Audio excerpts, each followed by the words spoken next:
Okay, moms, your daughters should not be listening to Taylor Swift. They should not be. She is not a role model. And it actually baffles me that there are Christian moms who will say, well, she's better than Chappell Roan, or she's better than Bad Bunny, or she's better than, I don't know, Selena Gomez, whoever. Y'all, the bar is in hell if that is our standard. The bar could not be lower if we are deciding on the righteousness of our kids' entertainment choices based on the most degenerate stuff out there.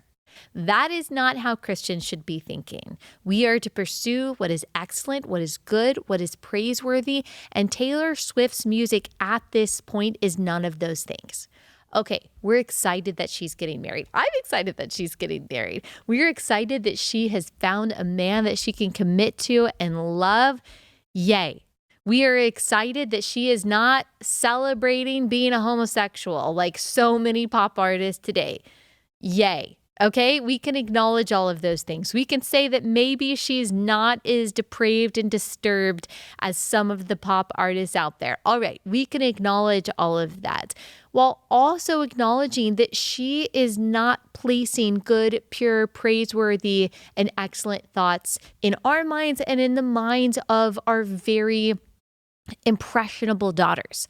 See, it is different. Teenagers listening to Taylor Swift today than us listening to Taylor Swift when we were teenagers, because Taylor Swift was a teenager when we were a teenager. She was crying on her guitar. We were crying on our guitar. She was happy, confused, and lonely at the same time. We were happy, confused, and lonely at the same time. She was 22. I was 20. Okay. So we were in the same life stage. She was talking about this, silly, superficial stuff. She was talking about teenage romance. She was not talking about opening up her thighs to someone who is not a husband. Okay. And that is literally what she is singing about. There is zero reason for you to allow your daughter to be listening to or going to the concert of Taylor Swift. There is a verse that came to mind when I was seeing some of the people share about her lyrics. Song of Solomon 2:7. Do not stir up or awaken love until it pleases. The NIV says, do not arouse or awaken love until it so desires. And I think it's so important to make sure to do everything that we can to keep our daughters, to keep our kids on the right track spiritually, mentally, and emotionally. Like, I think about the mistake that I made when I was a teenager and reading smut. I mean, it wasn't nearly as bad as, the stuff that you see today. It wasn't like explicit 50 Shades of Grey, but a lot of innuendo, a lot of like hot and heavy implication about what was going on behind closed doors.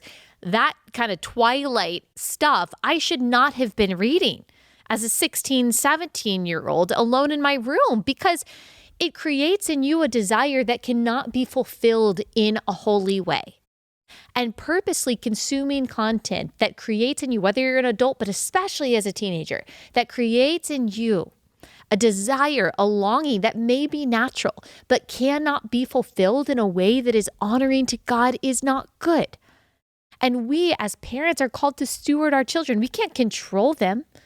And I'm not saying we put them in a bubble, but we also don't say, here, honey, this thing that is degenerate and that is encouraging sexual impurity and immodesty and self-service and self-obsession and sexual promiscuity. Like, yeah, listen to this.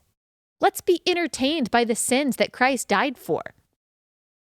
That's not good Christianity. That's not good motherhood.